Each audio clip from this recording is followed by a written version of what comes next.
Martin Kennedy loved singing. It was something 𝗀𝗃𝗃 spent most weekends doing with him since they met 5 years ago. I was struggling with one of the songs because I got shy, and so then Martin came and he saw I was struggling and he came next to me. He grabbed the mic and started singing with me just to try and give me that oomph. And then after that, I bought a drink and I was like, "You are my new friend, come and sit next to me." And it was a friendship made in karaoke heaven. And then thereafter, every weekend we started seeing each other. His favourite song was 𝗀𝗃𝗃𝗏, and he could dance the whole choreography for that song. He would start dancing up and down, yeah, and then everyone would join him, and it would be like a whole vibe. So everyone knew him like that. Close friend Jason Gardner says Martin was far more than just the life of the party. No matter what happened, he would always be happy and supportive. Even if I was having the worst day, he would always be there, and he would try and make me feel better. That was how his parents Cheryl and Derek Kennedy and his sister Tammy knew him. The son and brother who made them feel special. And of course, let's not forget Rocky, his dog, who he was devoted to. He's always said, virtually from when he could talk, that he wanted to be an actor, and that's what he did, and that's what he thrived at. That was his passion, and that's what he lived for. And I was born in the south of Joburg, eh? Not as fancy as Satan as Tully, but like the south. I mean, I'm a little gay boy, didn't go for ballet lessons. I went for boxing lessons. Especially during lockdown, I mean, he used to come up onto his little balcony up there and singing at the top of his voice and give us a song, make us happy for the day and things like that. Come join murder, soar on my wings, we'll turn. But there was a very troubled side to Martin. He suffered from bipolar mood disorder. Did you know about his bipolar diagnosis? Yes, he told me because we used to go out socializing and he would never drink alcohol. And then he said to me, "No, I'm on medication." And he explained that to me. And I would see his personality change quite quickly. And that was something I at first didn't understand. That's why when I could see his mood was going a certain way, I would generally pull myself a bit back. I didn't want to get upset with him, so I knew rather just step away, 𝗀𝗃𝗃𝗃. It's not his fault. He is suffering from that. When did Martin's mental health issues start arising? What happened was he was working in 𝗃𝗵𝗶𝘀, and they were attacked, and he was held up at gunpoint. And the doctor said the trauma of that caused the bipolar. He was 23. Over the next 10 years, he would be admitted to a specialized psychiatric hospital 5 times, taking months at a time to stabilize him. But when he came out, he was well for years at a time. In September last year, Martin had a relapse and became violent. Like manic stages, you know, they came with quite a bit of aggression. But yeah, he didn't really know what he was doing when he was in that state, you know. It's a very difficult illness to deal with because you don't know what they're thinking or what their reactions are going to be. And also for them because they don't know what's happening to them, you know, you didn't know why. And I think it was frustrating for him. It was actually quite scary. He broke stuff around the house, yeah. So we knew that it was out of control at that stage. And we had to get him to the hospital. The strength that they've got, it's frightening actually to see. It really is. Martin had been admitted to Valkenberg Psychiatric Hospital several times before and discharged. This time, he never came home. The last 48 hours of Martin Kennedy's life are shrouded in mystery. On Sunday, the 3rd of October, after spending roughly 10 days in the male high care ward, I got a phone call to say that there was an incident. He was attacked, and they've called the doctor. Attacked by who? They just don't tell you who attacked or what. They said the doctor's on their way. At around about 6 o'clock, we got a phone call again to say the doctor's been. They think everything's okay. He's just got a little cut on his nose, and everything's fine. It was now late on Sunday, and because of the pandemic, they were denied a visit. The next morning, Derek managed to speak to Martin. It sounded like he'd been screaming for 4 months non-stop. He was croaky. I couldn't hear a word he said. What I thought I heard was him saying help. And then the last thing he said to me, which I could fathom out, was, "Is my mom missing me?" Leaving them deeply disturbed and filled with questions, what was happening with Martin? That afternoon, they got the call. She said, "There's been an incident. You need to fetch your wife and come through to the hospital." As they rushed to the hospital, they tried to work out why they both had to go in. They hoped it was to sign a consent form to move him out of danger. Instead, they were greeted with the news that the staff hadn't been able to rouse Martin after the afternoon sleep. Their son was dead. Cheryl was devastated. Cheryl was in a state that I thought she was going to have a nervous breakdown. At the time, the staff had no idea why he had died, but the doctor on duty speculated that possibly Martin had died from the medication, which the parents had been asked to supply, as the state pharmacy didn't have stock. Then, they were asked if they wanted to see his body. The worst part about it, I must say, is that he was left on the floor like a little animal. Could they not just pick him up and put him on the bed? Just clean it up a little bit. She said to us, yeah, the blood splatters was from the drips that they tried to administer to get him up there.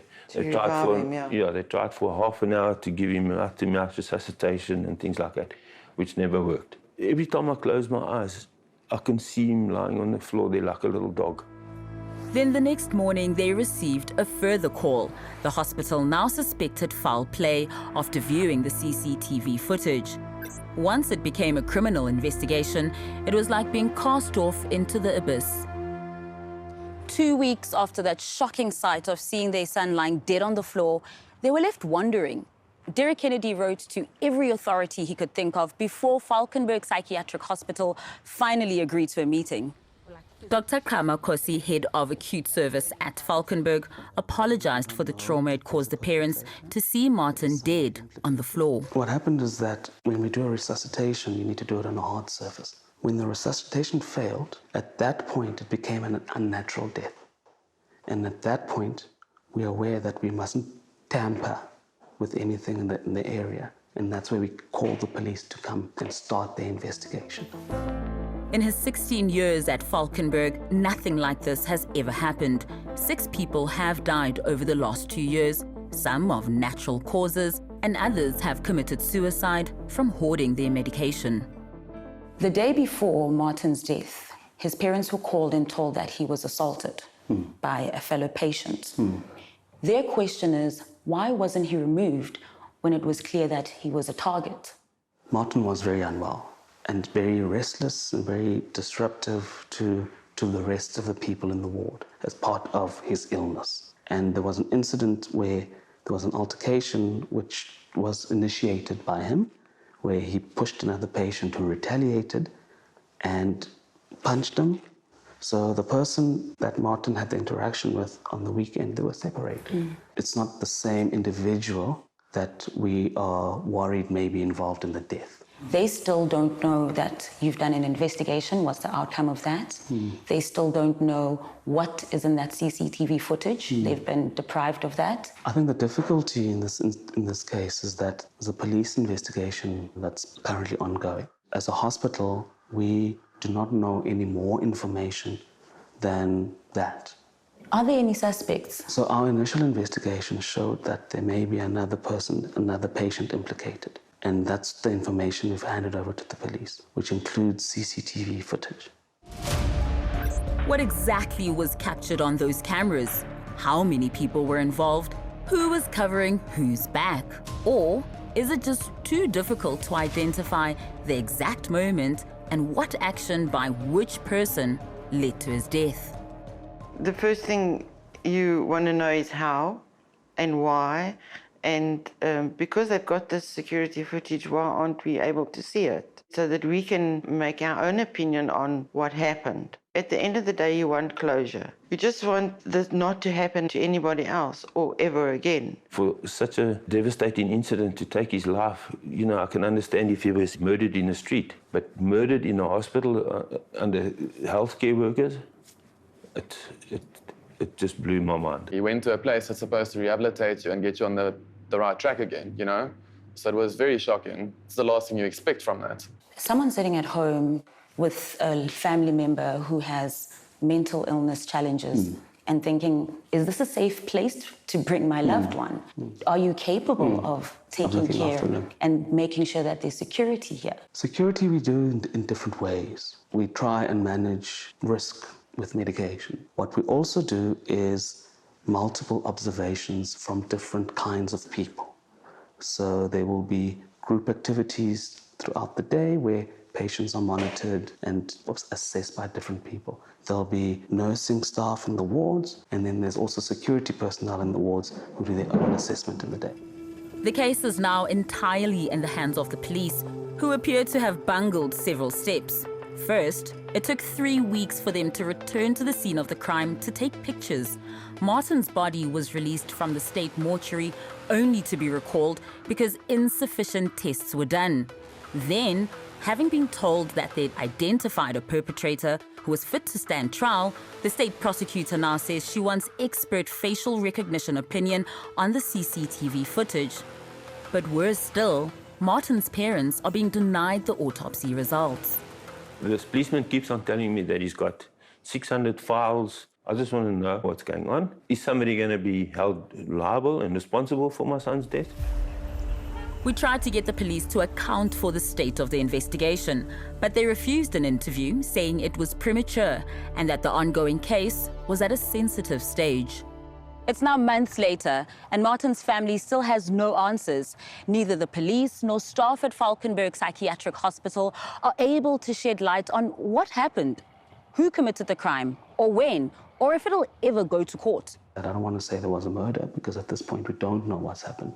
Because if we did know what happened, we would communicate it. The anxiety and the distress is caused by that. We don't know what happened as yet. He's not at rest with me. How can you put somebody to rest when you don't know the real story as to why they are dead? We were friends. We weren't dad and son. We were mates. We did everything together. I miss the closeness of him always being there, and he was also very protective of me, you know, and it made me feel special. I still want him to walk through the door. My heart has not come to terms with the fact that Martin's gone yet.